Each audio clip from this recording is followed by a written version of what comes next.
আসসালামু আলাইকুম। জিলহজ মাসের আমল।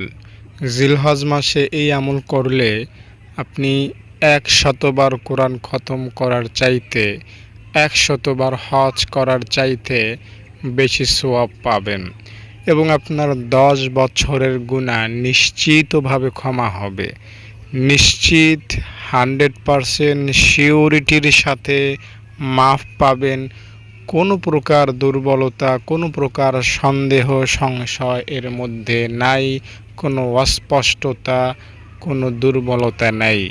আমি আপনাকে চ্যালেঞ্জ করে বলছি, নবীজির হাদিস অনুযায়ী এই দোয়াটা পড়ার সাথে সাথে আপনার 10 বছরের গুনাহ মাফ হবে এবং ইনশাআল্লাহ আপনার হজ করার সওয়াব হবে, কোরআন খতমের সওয়াব হবে ইনশাআল্লাহ। তাই আপনার কাছে অনুরোধ থাকলো, যদি সময় থাকে ভিডিওটা ধৈর্য নিয়ে শেষ পর্যন্ত দেখতে থাকুন। দেখুন, মহানবী সাল্লাল্লাহু আলাইহি সাল্লাম আমাদের জন্য অনেক দরদি ছিলেন, এখনও দরদি এবং হাশরের ময়দানেও আমাদের জন্য খুব দরদি হবেন, আমাদের জন্য অনেক মায়া দেখাবেন, ভালোবাসা দেখাবেন। আর নবীজি সাল্লাল্লাহু আলাইহি সাল্লাম বাস্তবিকভাবেও আমাদেরকে অনেক বেশি মহব্বত করেন। তাই নবীজি চাইতেন যাতে আমরা শর্টকাটে সহজে মাপ পাই, শর্টকাটে সহজে অনেক নেকির মালিক হই, শর্টকাটে অনেক সহজে অল্প সময়ে জান্নাতে পৌঁছাতে পারি। যেমন একজন নারী সাহাবী এসে নবীজিকে বললেন, ইয়া রাসূলুল্লাহ, আমাকে শর্টকাট আমল বলে দেন। সারা রাত নামাজ পড়া, সারাদিন জিকির করা, যুদ্ধ জিহাদ করা অনেক বড় কাজ, আমার দ্বারা অত আমল করা সম্ভব না, শর্টকাট কোনো আমল থাকলে বলেন। নবীজি বললেন, তুমি 100বার সুবহানাল্লাহ পড়বা, 100বার আলহামদুলিল্লাহ, 100বার লা ইলাহা ইল্লাল্লাহ, 100বার আল্লাহু আকবার। সুবহানাল্লাহ, আলহামদুলিল্লাহ, আল্লাহু আকবার, লা ইলাহা ইল্লাল্লাহ এগুলো পড়তে বললেন। বিনিময়ে নবীজি তাকে শোনালেন যে তোমার 100 কোরবানির সওয়াব হবে, 100 গোলাম আজাদ করার সওয়াব হবে, 100 ঘোড়া দান করার সওয়াব হবে এবং আসমান জমিনের মাঝখানে যত ফাঁকা জায়গা আছে সব ফাঁকা জায়গা ভরে যাবে এই বাক্যগুলো পাঠ করলে। তো আমল সিম্পল, অনেক সহজ, কিন্তু বিনিময় অনেক বেশি। আরেকজন নারী সাহাবী নবীকে একদম আরও খোলাসা করে বললেন, ইয়া রাসূলুল্লাহ, আমাকে সহজ আমল বলে দেন, শর্টকাট আমল বলে দেন। ওই নারী সাহাবীর হয়তো সাংসারিক অনেক কাজ ছিল, ছেলে মেয়ে, গবাদি পশু, স্বামীর সেবা, অনেক কাজ ছিল নারীদের, সাংসারিক নারীদের, গ্রাম্য নারীদের অনেক কাজ এখনও থাকে। তারা নামাজের টাইম একদম শেষ সময় গিয়েও পড়তে কষ্ট হয়, এত কাজের চাপ থাকে। তো ওই নারী সাহাবীর হয়তো অনেক কাজের চাপ ছিল সাংসারিক। তাই নবীজির কাছে এসে বললেন, ইয়া রাসূলুল্লাহ, শর্টকাট সহজ আমল বলেন, তবে সহজ আমল বলে এমন হবে যে সওয়াব কম হবে, বিনিময় কম হবে, তা কিন্তু হতে পারবে না নবী। আমল ছোট হবে, বিনিময় সবার মতোই হবে। নবীজি বললেন, ঠিক আছে, তুমি পড়ো সুবহানাল্লাহ 10 বার, আল্লাহু আকবার 10 বার এবং আল্লাহুম্মা গফিরলি 10 বার। এই 3টা বাক্য নবীজি তাকে পড়তে বললেন এবং এই হাদিসটির মধ্যে বলা আছে, কেউ যদি আল্লাহুম্মা গফিরলি 10 বার পড়ে, আল্লাহ তাআলা তাকে 10 বার ক্ষমার ঘোষণা দেন যে, বান্দি আমি তোমাকে মাফ করলাম, বান্দি আমি তোমাকে মাফ করলাম। এভাবে রব্বে কারীম মহান আল্লাহ তাআলা 10 বার আপনাকে ক্ষমার ঘোষণা দিবেন। এবং সুবহানাল্লাহ, আলহামদুলিল্লাহ এগুলো পড়লে তো অনেক সওয়াব হবেই। তো আপনি যদি এই 3টা বাক্য এই জিলহজ মাসে পড়তে পারেন, একদম শর্টকাট, এর চাইতে সস্তা, এর চাইতে সহজ আমল আর কী হতে পারে বলেন? অনেক সিম্পল আমল, কিন্তু বিনিময়ে জান্নাত, বিনিময়ে জাহান্নাম থেকে মুক্ত হওয়া এবং জিন্দেগির সব গুনাহ মাফ হওয়া, তাও আবার 10 বার ঘোষণার মাধ্যমে, আমি তোমাকে মাফ করেছি, আমি তোমাকে মাফ করেছি। তো অনেক সস্তা আমল, অনেক সহজ আমল, সময় কম লাগে, কিন্তু বিনিময়ে অনেক বেশি। অনেক বেশি বলতে আমি কি বুঝাচ্ছি, মনে করেন এক ব্যক্তি সারাদিন রোজা রাখলো আর আপনি এই বাক্যগুলো পড়লেন, তো আমি আপনাকে আশ্বস্ত করছি সারাদিন রোজা রাখার মতো সওয়াব আল্লাহ আপনাকে দিবেন ইনশাআল্লাহ। একজন ব্যক্তি সারা রাত নামাজ পড়তে লাগলো, তো আমি আপনাকে আশ্বস্ত করছি আপনি সারা রাত তাহাজ্জুদ পড়ার সওয়াব পেয়ে যাবেন যদি এই বাক্যগুলো পড়তে পারেন। একজন ব্যক্তি এই জিলহজ মাসকে কেন্দ্র করে সারা দিন রাত ধুমসে কোরআন তেলাওয়াত করে, কিন্তু আপনি কোরআন তেলাওয়াত পারেন না, জানেন না, তো আমি আপনাকে আশ্বস্ত করছি ইনশাআল্লাহ এই বাক্যগুলো পড়ার ফলে আল্লাহ রাব্বুল আলামিন আপনাকে কোরআন তেলাওয়াত করার মতো সওয়াব দিবেন ইনশাআল্লাহ। তাই আপনি এই বাক্যগুলো পড়বেন, বাক্যগুলো ছাড়বেন না, যে কোনো মূল্যে এই বাক্যগুলো আদায় করার চেষ্টা করবেন। তো এভাবে দয়াল নবী রহমাতুল্লিল আলামিন আমাদের জন্য সহজ আমল বলে গিয়েছেন, সস্তা আমল বলে গিয়েছেন। এই সস্তা আমলগুলো করতে টাকা লাগে না, সময় বেশি ব্যয় হয় না, কিন্তু বিনিময়ে অনেক সওয়াব পাওয়া যায়। একটা দোয়া আছে এরকম, লা ইলাহা ইল্লাল্লাহু ওয়াহদাহু লা শারীকা লাহু লাহুল মুলকু ওয়া লাহুল হামদু ওয়া হুয়া আলা কুল্লি শাইইন কাদির। এই বাক্যটা যদি আপনি 10 বার পড়েন সকালে আর বিকালে, বিশেষ করে 5 ওয়াক্ত নামাজের পরে 10 বার করে যদি পড়েন, তাহলে আপনার উপর আল্লাহ তাআলার খুশি নিশ্চিত হয়ে যাবে। মানে আল্লাহ তাআলা আপনার উপর খুশি হয়ে যাবেন। আপনি এতদিন পাপ করেছেন, গুনাহ করেছেন, অন্যায় করেছেন, তাতে কিছু যায় আসবে না, আল্লাহ তাআলা আপনার প্রতি খুশি হয়ে যাবেন, আর রব মহান আল্লাহ তাআলা আপনার গুনাহগুলো ক্ষমা করবেন। এই দোয়াটার মতো একটা দোয়া আছে এমন, লা ইলাহা ইল্লাল্লাহু ওয়াহদাহু লা শারীকা লাহু লাহুল মুলকু ওয়া লাহুল হামদু ইহয়ি ওয়া ইউমীতু ওয়া হুয়া হাইয়্যুল লা ইয়ামুতু বিয়াদিহিল খায়র ওয়া হুয়া আলা কুল্লি শাইইন কাদির। আমি যেভাবে লিখে দেব সেভাবে আপনি আদায় করবেন, পড়বেন। যদি এটা আপনি পড়তে পারেন, আপনার 10 লক্ষ গুনাহ মাফ হবে। 10 লক্ষ নেক লাভ হবে, 10 লাখ গুনাহ মাফ হবে এবং 10 লাখ নেক লাভ হবে, এবং আপনার মর্যাদা 10 লক্ষ গুণ পর্যন্ত বেড়ে যাবে। দোয়াটা আপনি বাজারে যখন যাবেন তখন একবার পাঠ করবেন। রব্বে কারীম মহান আল্লাহ তাআলা আপনার আমলনামা থেকে ছোট বড় জানা অজানা সকল প্রকার গুনাহ ইনশাআল্লাহ ক্ষমা করবেন, ছাটিয়ে দেবেন, কাটছাট করে দেবেন। তো এভাবে আরও বহু আমল আছে যেগুলো পড়লে সাথে সাথে ফলাফল পাওয়া যায়। রব্বে কারীমকে খুশি করার জন্য যদি আপনি একবার দরুদ শরীফ মুখ থেকে বের করতে পারেন এই জিলহজ মাসকে কেন্দ্র করে, তো রব্বে কারীম মহান আল্লাহ তাআলা আপনার পেছনের সব গুনাহ মাফ করবেন। আসমানের সব ফেরেশতা আপনার জন্য দোয়া করবে। আপনার আমলনামা যাতে খালি হয়, গুনাহের আমলনামা যাতে পরিষ্কার হয়, সেজন্য রব্বে কারীম মহান আল্লাহ তাআলা সকল ফেরেশতাদেরকে অর্ডার করবেন আপনার পক্ষে দোয়া করতে ইনশাআল্লাহ। ফলে সব ফেরেশতা আপনার জন্য দোয়া করবে। দুরূদ শরীফ পাঠ করলে আপনার নাম ডাক শান নবীজির কাছে উচ্চারিত হবে, নবীজি আপনাকে জানবেন, চিনবেন এবং আপনার প্রতি ভালোবাসা আরও বেশি হবে ইনশাআল্লাহ। তাই দুরূদ শরীফের আমলও আপনি জিলহজ মাসে বেশি বেশি করবার চেষ্টা করবেন। রব্বে কারীম মহান আল্লাহ তাআলা অনেক খুশি হবেন।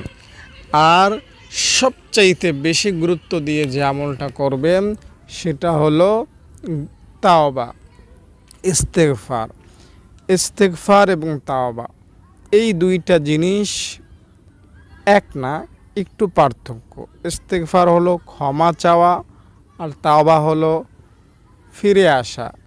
আল্লাহ আমি গুনাহ করেছি, আমি মাপ চাচ্ছি, এটা হলো ইস্তেগফার। আমি জোহরের নামাজ পড়ি নাই, আমি মাপ চাচ্ছি, এটা হলো ইস্তেগফার। ইস্তেগফার করলে সাময়িক গুনাহটা মাফ হয়। যেই গুনাহের জন্য মাফ চাইলেন সেই গুনাহটা মাফ হয়ে যায়। আপনি রাস্তা দিয়ে হাঁটতেছেন, কোনো একটা পরপুরুষ বা পরনারীকে দেখলেন, আপনি আস্তাগফিরুল্লাহ পড়লেন, ওই গুনাহটা মাফ হয়ে গেল। কিন্তু আগে সারা জীবনে যত পরপুরুষকে দেখেছেন, পরনারীকে দেখেছেন, সেই গুনাহ কিন্তু আস্তাগফিরুল্লাহ পড়ার ফলে সাধারণত মাফ হয় না, হবে না। সেটা মাফ করার জন্য আপনাকে পড়তে হবে তাওবা। যদি তাওবা করেন তাহলে আপনার পেছনের সব গুনাহ মাফ হবে। তাওবা পেছনের সব গুনাহ মাফ করে, আর ইস্তিগফার সাময়িক বা বর্তমান গুনাহটা মাফ করে। আর ইস্তিগফার ও তাওবা দুটা একসাথে যদি আদায় করেন তাহলে আজকের দিনের যে গুনাহটা করেছেন সেটা মাফ হবে, এই জিলহজ মাসে যে গুনাহটা করেছেন সেটা মাফ হবে, এবং সারা জীবনে যত গুনাহ করেছেন সেটাও মাফ হবে। রব্বে কারিম সব গুনাহ মাফ করে দেবেন যদি আপনি ইস্তিগফার ও তাওবা একসঙ্গে আদায় করতে পারেন। নবীজি সাল্লাল্লাহু আলাইহি সাল্লাম ইস্তিগফার ও তাওবা একসঙ্গে আদায় করতেন এভাবে: আস্তাগফিরুল্লাহ ওয়া আতুবু ইলাইহি, আস্তাগফিরুল্লাহ ওয়া আতুবু ইলাইহি। এভাবে যদি এই দোয়াটা আপনি 100 বারও পড়তে পারেন, 100 বার পড়তে কিন্তু কোনো বেশি সময়ই লাগবে না, 5 মিনিট সর্বোচ্চ লাগতে পারে আস্তে আস্তে পড়লে। তো 5টা মিনিট সময় দিয়ে যদি 100 বার আস্তাগফিরুল্লাহ ওয়া আতুবু ইলাইহি পড়তে পারেন, আমি নিশ্চিত করে বলতে পারি ইনশাআল্লাহ আপনার অতীত জীবনের জানা অজানা সব গুনাহ মাফ হবে। সগীরা কবিরা আপনার 10 বছরের, 20 বছরের, 50 বছরের পুরানো সব গুনাহ আল্লাহ মাফ করবেন। আর সাধারণত আপনার আমলনামায় 10 বছরে যে গুনাহগুলো করেছেন সেগুলো থাকলেও থাকতে পারে, তবে সেটা খুবই দুষ্কর।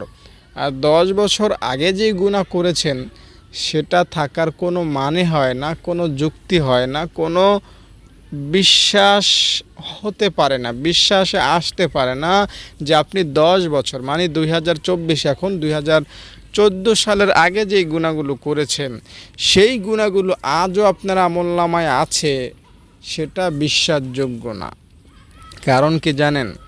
আল্লাহ রাব্বুল আলামিন বান্দাকে প্রতিনিয়ত মাফ করেন, বান্দাকে ক্ষমা করেন ছোট ছোট বাহানার মাধ্যমে। তো আপনি যদি টুকটাক আমলকারীও হন, তবুও আপনার 10 বছরের আগের গুনাহ থাকার কোনো মানে হয় না। টুকটাক আমলকারী বলতে কি বোঝাচ্ছি? একদম রাবেয়া বসরির মতো 5 ওয়াক্ত নামাজ ভালোভাবে আদায় করা, প্রতিদিন কোরআন পড়া, প্রতিদিন রোজা রাখা, প্রতিদিন রাতে তাহাজ্জুদ পড়া, এগুলো না। এগুলো তো আল্লাহওয়ালাদের কাজ। টুকটাক আমল বলতে বোঝাচ্ছি হয়তো একদিনে 2 ওয়াক্ত নামাজ পড়লেন, পরের দিন খবর রাখলেন না, এরপরে আবার 2 ওয়াক্ত নামাজ পড়লেন, এরপরে 5 দিন খবর নাই, খালি জুমার নামাজটা পড়লেন। এগুলোকে টুকটাক আমল বলে, মানে নামের মতো আমল করে যাওয়া। তো এভাবে টুকটাক আমলকারীও যদি আপনি হন, আমি আপনাকে আশ্বস্ত করছি ইনশাআল্লাহ আপনার 10 বছরের আগের গুনাহ আপনার আমলনামায় নাই ইনশাআল্লাহ। এটা থাকবে কি আপনি বলেন? আপনার গুনাহের আমলনামার জায়গাটা খুবই ডেঞ্জারাস, এটা ভয়ানক একটা জায়গা। এখানে গুনাহ নামক যেই শিশু, গুনাহ নামক যে বস্তুটা, ওইখানে গিয়ে নিরাপত্তা পায় না। ওকে এদিক দিয়ে কেউ ঠেলা দেয়, ওদিক দিয়ে কেউ ধাক্কা দেয়, তাকে কেউ চাপ দেয়, কেউ উপরে ঠেলা দেয়। মানে গুনাহটা একটা জায়গায় যে বসে নিরিবিলি সে ঘুমাবে, ওই পরিস্থিতি তার নাই। কিন্তু সওয়াব এই জায়গাটা, সওয়াবের এই জায়গাটা খুবই নিরাপদ। সওয়াব আপনি কামাই করলে সওয়াবটা এখানে অক্ষত অবস্থায় নিরাপদে থেকে যায়, রয়ে যায়, বাকি অবশিষ্ট থাকে কিয়ামত পর্যন্ত। আর গুনাহটা এটা থাকতে পারে না। যেমন আপনি মনে করেন আরাফার দিন একটা রোজা রাখলেন এই জিলহজ মাসে, আপনার পেছনের 1 বছরের গুনাহ মাফ হয়ে যাবে, আপনার গুনাহের মধ্যে ধাক্কা লেগে যাবে। আরও সহজ করে বলি, আপনি কি মনে করেন জিলহজ মাসের রোজা একটাও রাখেন না জীবনে, তাতে কি হয়েছে? নবীজি জানতেন এই রোজা অনেকেই রাখবে না।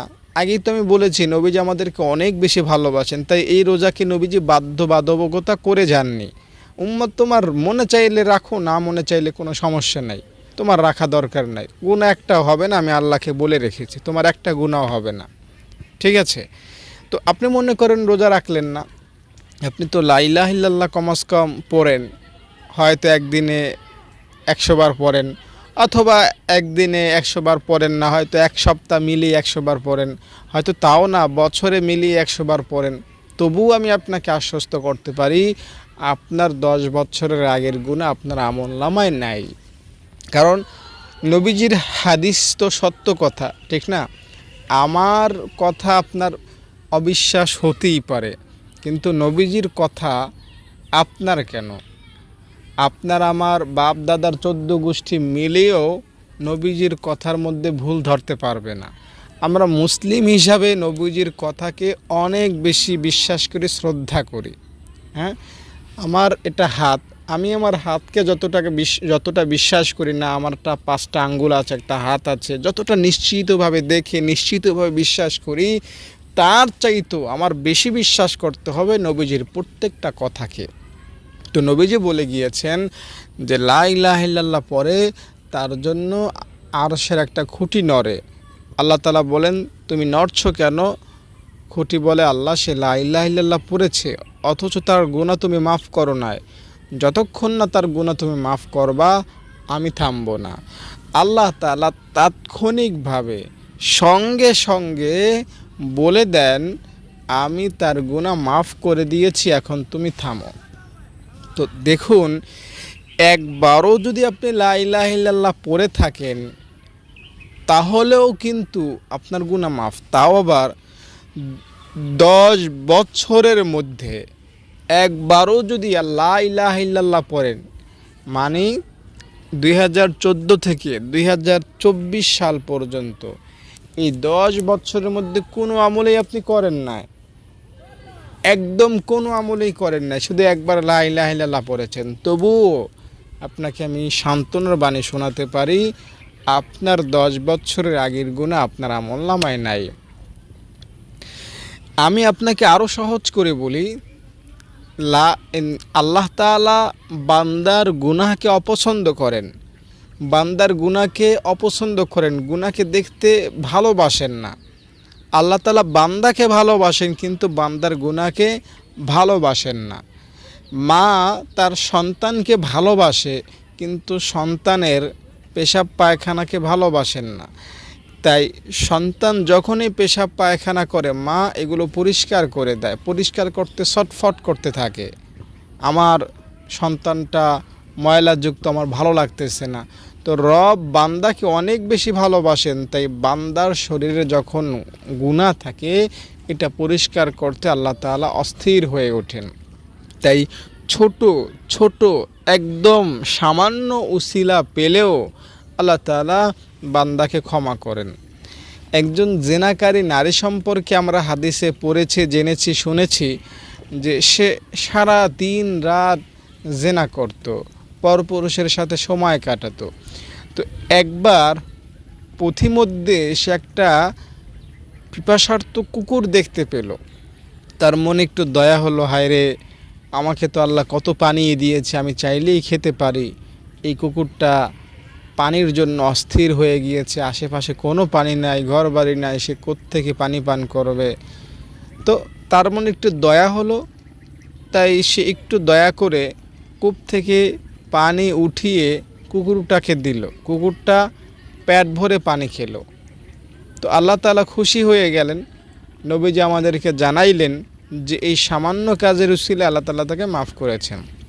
তার মানে কি জানেন, এই নারীটা আল্লাহ তাআলা একটা বান্দি, আল্লাহ তাআলা তার জেনার গুনাহকে পছন্দ করতেন না, সে নামাজ পড়তো না, সে আল্লাহ তাআলার বিরুদ্ধাচরণ করতো, আল্লাহ তাআলার নাফরমানি করতো।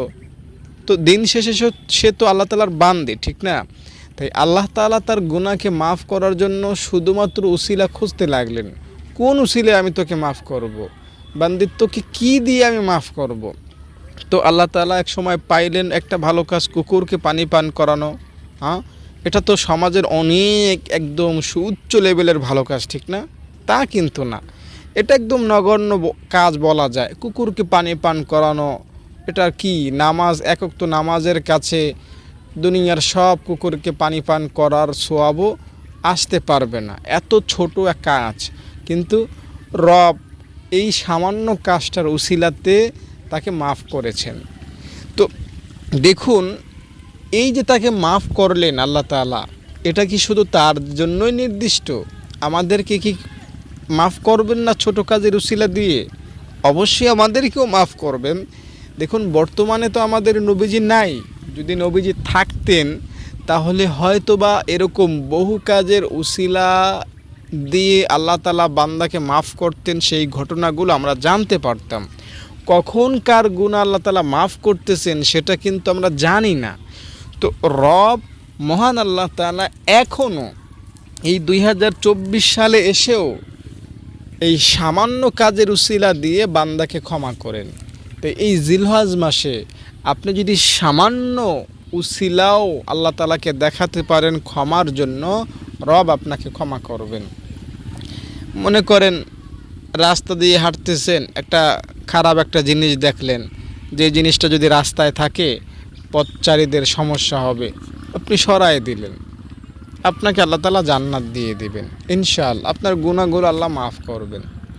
আর মনে রাখবেন, গুনাহ মাফ করা, গুনাহ ক্ষমা করানো এর চাইতে উত্তম, এর চাইতে ভালো, এর চাইতে শ্রেষ্ঠ আর কিছু নাই। কারণ পরকালে জান্নাতে যাওয়ার পথে বাধা হয়ে দাঁড়াবে আপনার গুনাহ। গুনাহ যদি থাকে জান্নাত পাওয়া যাবে না, গুনাহ যদি না থাকে জান্নাতে যাওয়ার জন্য কোনো চিন্তা লাগবে না। একটা ব্যক্তি এমন যার কোনো গুনাহ নাই, যার কোনো সওয়াব নাই, শূন্য শূন্য, গুনাহের আমল নামাতেও শূন্য, নেকির আমল নামাতেও শূন্য, তো এমন ব্যক্তিকে উলামায়ে কেরাম বলেন আল্লাহ তাআলা জান্নাত দিবেন। কারণ তার কোনো গুনাহ নাই আর সওয়াবও নাই। হিসাব অনুযায়ী সে জাহান্নামেও যায় না, জান্নাতেও যায় না। কিন্তু রব তো আল্লাহ তাআলা সবাইকে ভালোবাসেন, তাই আল্লাহ তাআলার ভালোবাসার উসিলাতে সে জান্নাত পেয়ে যাবে। কিন্তু যদি গুনাহ থাকে তাহলে জাহান্নামের কথা রয়েছে।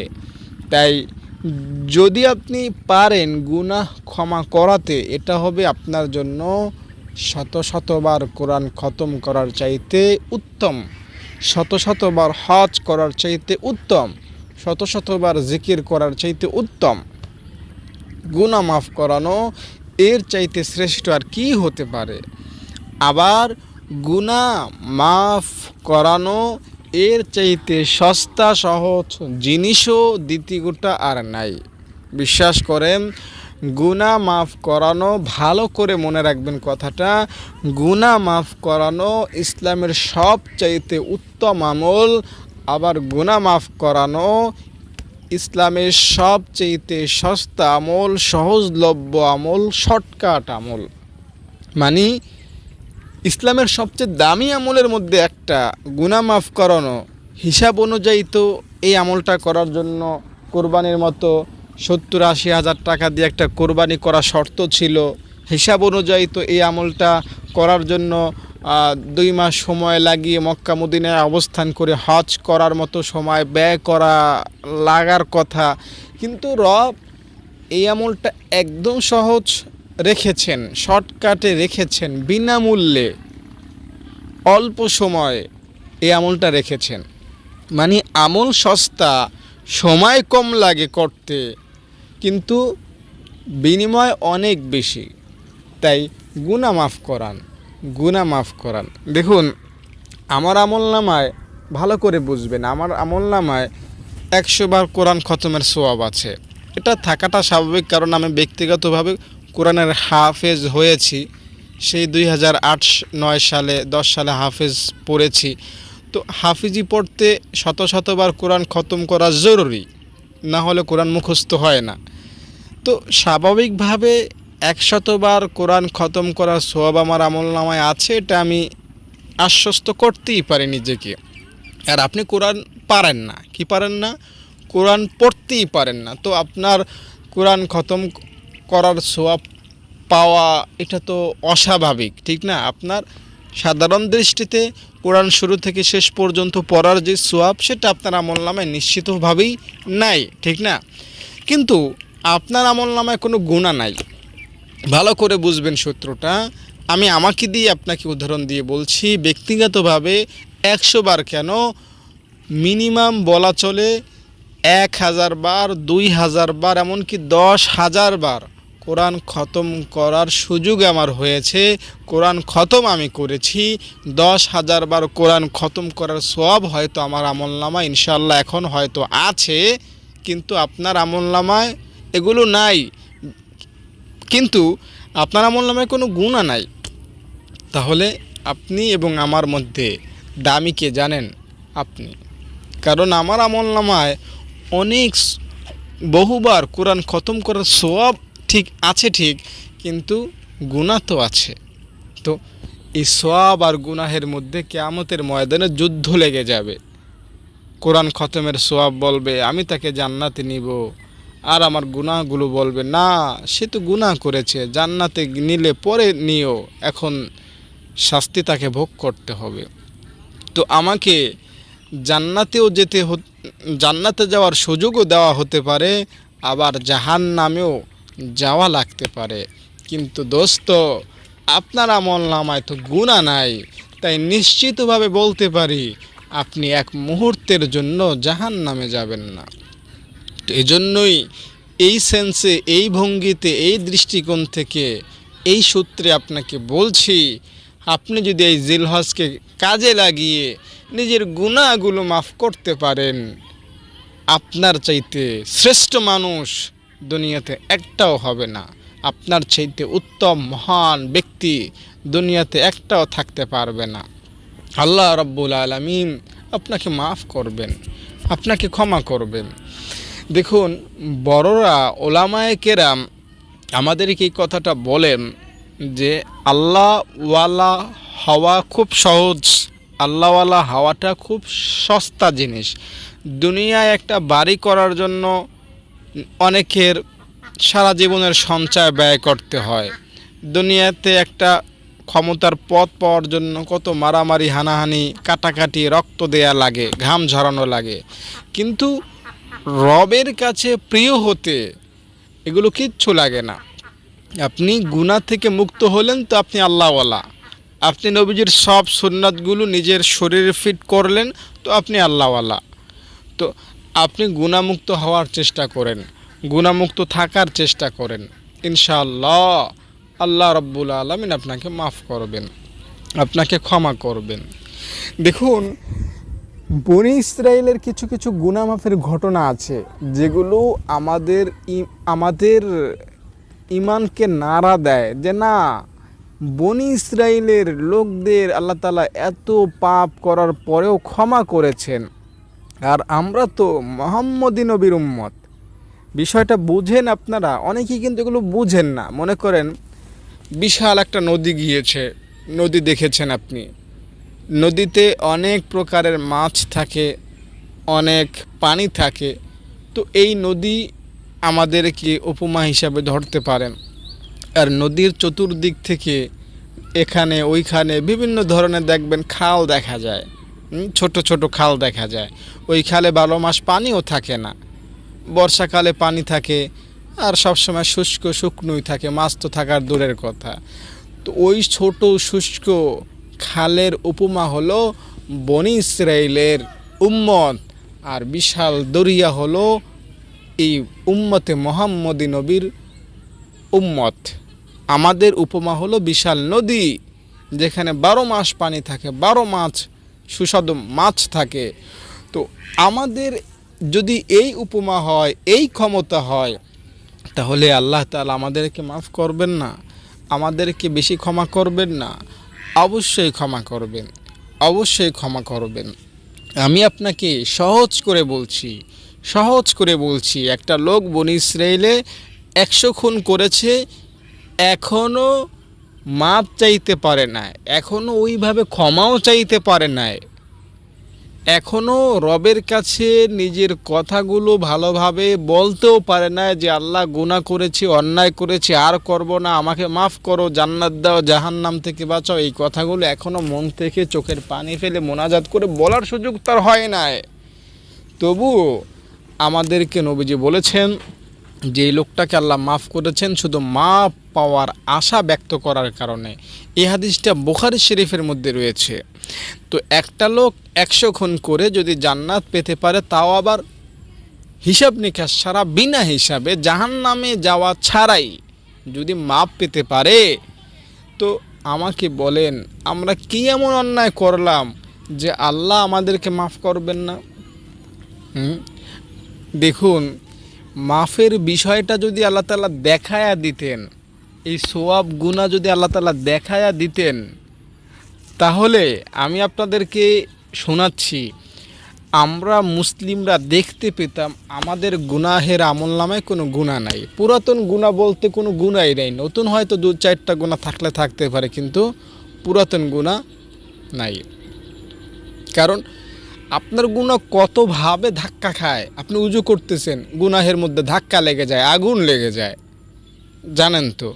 আপনি মসজিদে হেঁটে হেঁটে যাচ্ছেন, গুনাহের মধ্যে আগুন লেগে যায়, ধাক্কা লেগে যায়, গুনাহ থাকতে পারে না, অস্থির হয়ে যায়।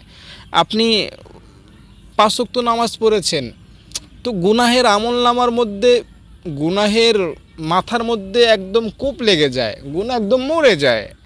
আপনি জুমার নামাজ পড়েছেন, তো গুনাহ মাজার মধ্যে গুনাহের একদম কোপ লেগে যায়। আপনি রমজানের রোজা রেখেছেন, তো গুনাহ বলতে কিচ্ছু থাকেই না। আপনি কোরআন তেলাওয়াত করতেছেন, তো গুনাহ কেমনে থাকবে? আপনি মনে করেন দান করেছেন আল্লাহর জন্য, খুশি করার জন্য, তো গুনাহের মধ্যে নাড়া লেগে যায়, ধাক্কা লেগে যায়। আপনি সুবহানাল্লাহ, আলহামদুলিল্লাহ আকবার পড়েছেন, তো গুনাহ কেমনে থাকে?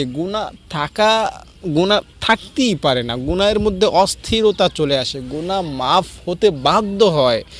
তো এই আমলগুলো তো আমরা নিয়মিত না করলেও অনিয়মিতভাবে তো করি। তো দিন শেষে জন্য আমি বলছি, আপনার পুরাতন গুনাহ নাই, ইনশাআল্লাহ আপনাকে আল্লাহ তাআলা মাফ করেছেন। তাই অস্থির হবেন না। রবকে জানুন, তিনি ক্ষমাশীল। রবকে জানুন, তিনি বান্দাকে ভালোবাসেন। ইনশাআল্লাহ আল্লাহ তাআলা আপনাকে ভালোবাসবেন, ক্ষমা করবেন। পরিশেষে আমার মাদ্রাসার কথা বলি। আমার মাদ্রাসায় 65 জন ছাত্রী আছে, তারা এতিম, অসহায়, গরিব। তাদের থেকে আমি টাকা নেই না, খাওয়ার টাকা, থাকার টাকা, কোনো টাকা নেই না। আপনাদের অর্থের বিনিময়ে, দানের বিনিময়ে আমি আমার মাদ্রাসা চালিয়ে আসতেছি। আমার মাদ্রাসার 3টা রুম, বর্তমানে একটা রুম করতেছি, সেখানে প্রায় 1.5 লক্ষ টাকা খরচ হবে। 1 লক্ষ টাকার মতো খরচ হয়ে গিয়েছে। এই টাকাগুলো আপনারাই দিয়েছেন। আপনারা হোয়াটসঅ্যাপ এই মুহূর্তে আমার সাথে যোগাযোগ করবেন, আমি আপনাদেরকে মাদ্রাসার সব ডিটেলস দেখাতে পারবো।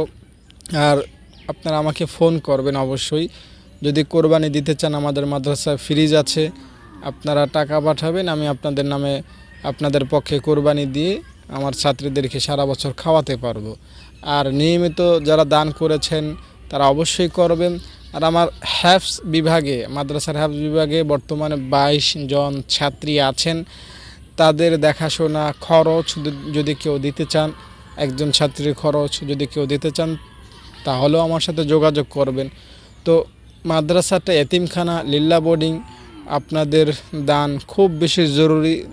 তাই আপনারা অবশ্যই আমার সাথে যোগাযোগ করবেন, দান করবেন। ভালো থাকেন। আসসালামু আলাইকুম।